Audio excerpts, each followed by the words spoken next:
Hello, everyone. I hope you're all doing well. My name is Nirvana Berti. I'm the Democracy and Change Manager in Bath SU, and I'm very delighted to be speaking with you today about top tips for a successful campaign. So, if you're running as a candidate in our officer elections, hopefully you might find this interesting and helpful.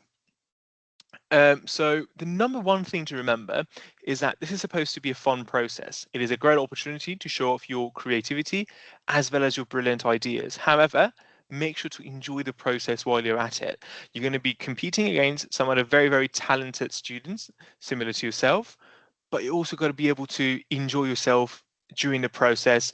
We want to make sure that the elections are both fun for the candidates that are running and also for the voters that are going to be engaging with you during that week. So let's talk about the boring stuff a little bit, election rules.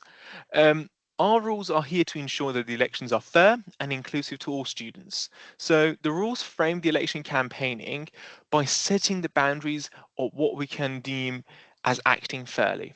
Now, this might not necessarily make that much sense, right? So the best way to actually realize what I'm talking about is to click on this link right here, which we also have on the web pages as well. So you can go, there should be a copy of this training, the PowerPoint on the website. Click on that link when you go to the PowerPoint, and you should be able to see the Student Officer Elections booklet. You can alternatively find it on the top of the same page, which is called the information page.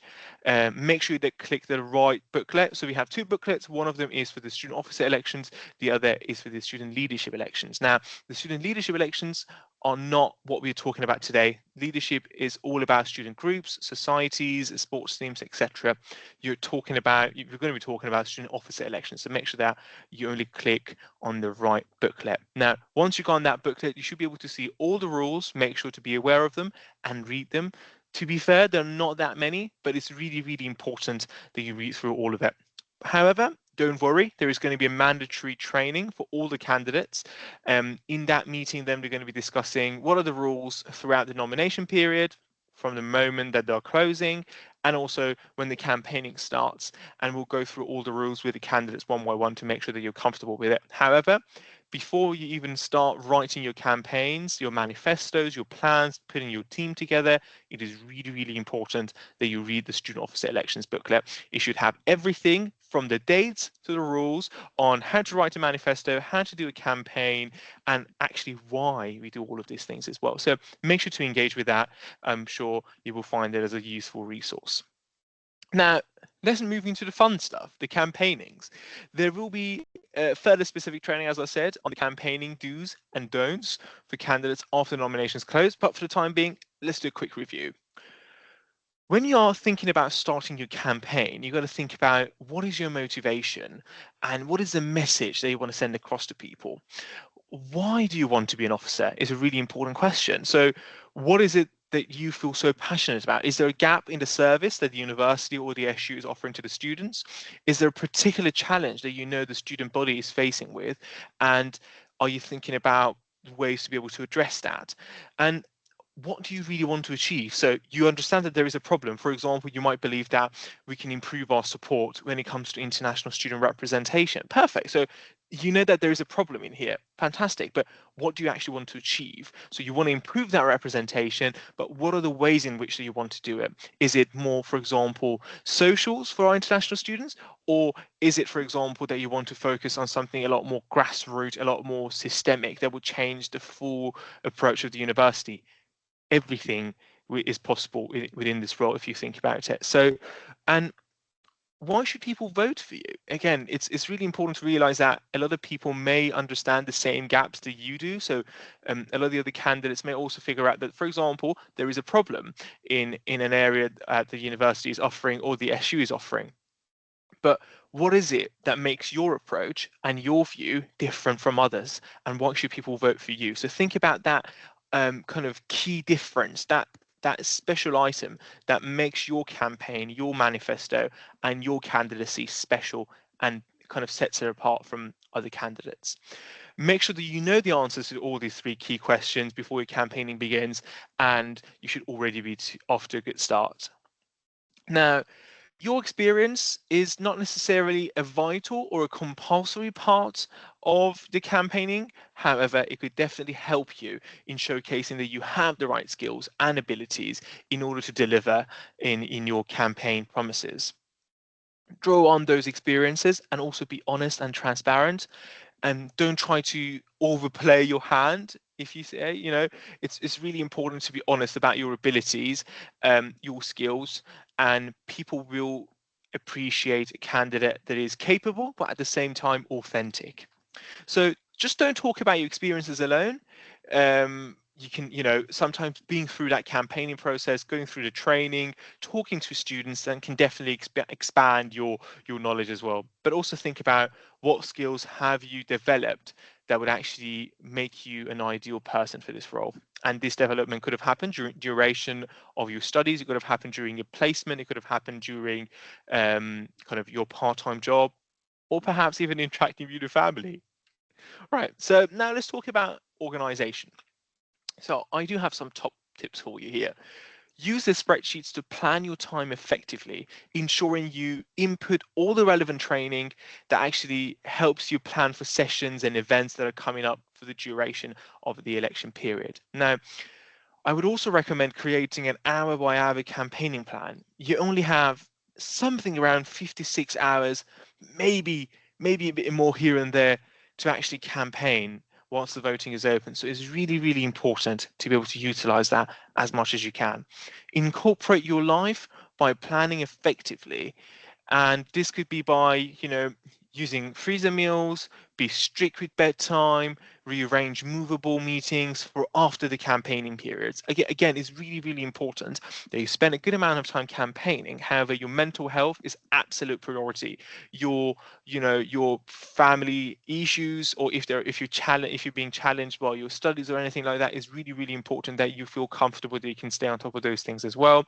But at the end of the day, your mental health is the absolute priority. So make sure that you're taking care of yourself, you're taking time from campaigning to just relax, spend time with friends, or even just go home or watch a movie or a series and just get away from it at the same time as well. Try to have that in a manageable time. So if you're doing long hours in the day of campaigning, try to spend that evening, go home, relax, eat some food, and go to bed early as much as you can. Campaigning is important, but mental health is even more important. And each day of, during that physical campaigning, there will be times where you have to come in to the SU for the candidate dropping sessions, where you would be talking to your mentor, and also you can check your expenses, ask any questions from staff members, and we're all here to support you for the duration of your campaigning period. And there would also be an opportunity for something that we call questions to candidates, which is essentially a debate amongst the candidates that are running for the same role. So you're going to be hearing a lot more about that in the future, but you've got to prepare for some sort of a debate. Now, campaigning teams. Start recruiting now if you haven't done already. A broad mix of interest and years, level of studies can be really helpful for you. You're only allowed to have current students within the University of Bath. So your campaigning team needs to be students that are studying in the University of Bath alone. Establish the time commitment early on with them. It's a lot of work. You need to do a lot of planning in advance. So you've got to make sure that you have a dedicated team that can stay on your side. Now, also be aware of conflict of interest. There might be people that are working within the SU, or that are working in the student media or in other sensitive areas. You're going to make sure that you're able to establish those boundaries. And it is your responsibility to make sure that they understand all the election rules and that they're following all the instructions that have been given to them by the SU. You are liable for the action of your campaigning team. So if they break any election rules, we will treat the campaigning team same as if you would have done those things. So it's really, really important that you pay attention to that.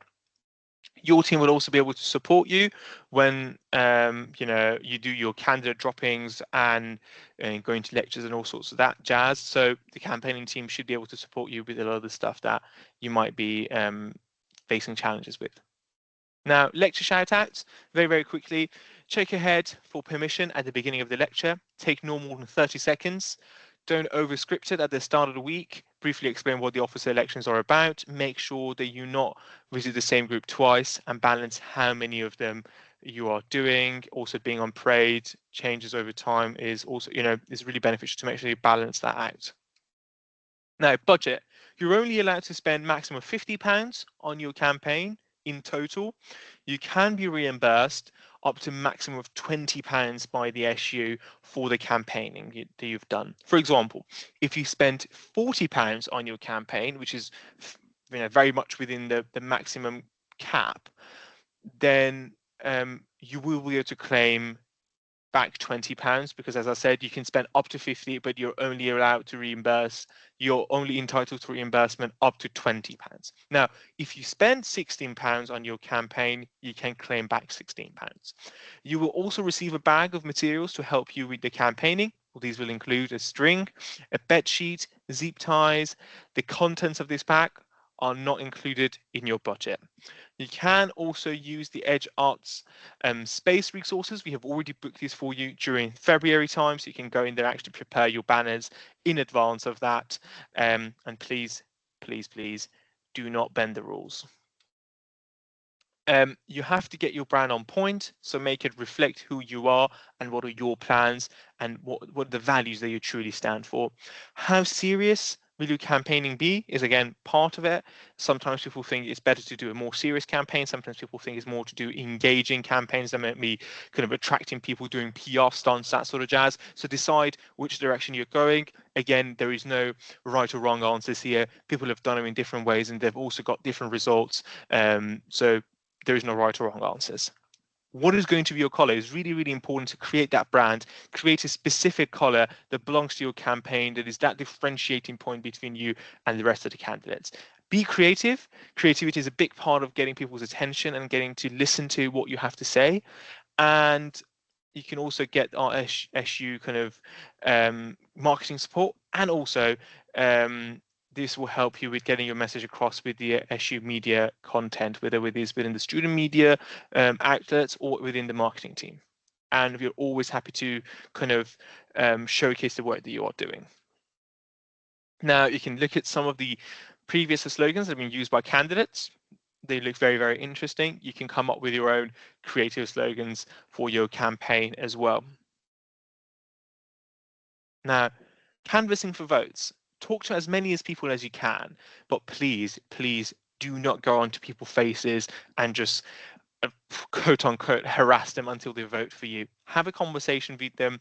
Their phones is counted as a ballot, so please, please do not go on their phones and vote for them. That is against the rules. However, please talk to them, be engaged with them. If they don't want to talk to you, or they're late for a meeting, for a lecture, please just let them go for their day. You better spend your time with people that actually are keen to listen to you, rather than having to try to stop people halfway through parade if they are kind of late for somewhere. Prepare for all weather. There might be snowing, so you never know what's going to happen. So it's really, really important that you prepare for all weather situations and make sure that if it's snowing on campus and students might not be there, you're still allowed to do, you can still do online campaigning or go to city centre, etc. Organize your team, make sure you're doing shift work so everybody's covering the ground bases. Vary your location, so don't stay in one location at all times. Go around campus, go to the city centre, check out different places. If you want to do stunts, please do come speak to me and to the SU Voice team. We should be able to help you with how feasible those stunts might be. Use your original ideas. And also you can go to club nights, as I said, city centre, whiteboards in teaching rooms, etc. You can see some of the examples of banners that have been done in the past. So this is where we put our SU banners, but you can again put yours, for example, here. And with banners, you can find cheap bed sheets in charity shops or discount stores. For example, we also have one of those bed sheets that is given to you for the campaigning period within the campaigning pack that is provided by the SU to you. Paints can also be found cheaply in discount stores or craft shops. You can also use the Edge Art Space, which we've booked for you, and there will be available times where you can come and book it in. Please, please, please, you can only use cable ties, string and ropes. No tape of any kind is permitted. You can also slice holes in your banners to make sure that they will not be blowing away.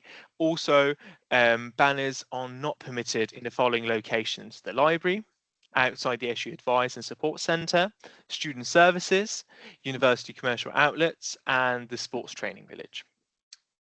Now, questions to candidates, which we're going to be calling debates this year, is essentially when the students can ask questions from you about your campaign, your manifesto, a little, but like Prime Minister questions, kind of. Prepare in advance by looking at previous years. There is recordings online on our website. Knowing your potential new remit, looking at the job descriptions of the campaign, the role that you're running for, talking to student groups about your priorities, making sure that they're aware. Also, feel free to challenge your other fellow candidates that are saying things they may not necessarily agree with. Please be respectful when you're challenging them. We are not going to be allowing people targeting each other's personalities. This is not a personality clash.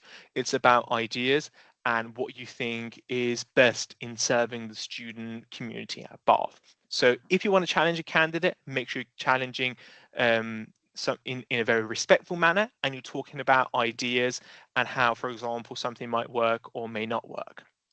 Book some time with the SU, come and see us and speak to me and other SU staff members. We're more than happy to support you and let you know about how can we kind of, for example, provide you extra resources if need to be. For example, here's some of the original ideas that some of our campaigners have done in the past. If you want to do any of these things, please just get in touch with us. We're more than happy to support you. And we're almost finished. Do not waste any time on guaranteed votes. Please make sure that you're being positive. Do not talk people down. Do not talk yourself down. And we are not allowing any type of negative campaigning. It's all about positivity, focusing on yourself. If you want to challenge others, you can do it, but do not do it in a negative manner where you are undermining other people's personality or undermining who they are. You should try to focus mostly on yourself and how your vision can help improve what is going on in Bath. Be original as possible with both your campaign, your slogan, your content. Be creative and do not spam, both when you're on campus, but also if you're using any online social media campaigning methods. Right, we will cover the rest of the useful information in later sessions, but thank you very much for listening to us today. We will have this recording on our website, so you can watch it as many times as you like if you love hearing my voice. And also the recording and the actual presentation slides will also be on the website for you to check out as well if you don't want to listen to the actual recording of this. And thank you very much for listening. There is loads of more training and resources on the website, so please make sure to check those out as well. Thank you very much.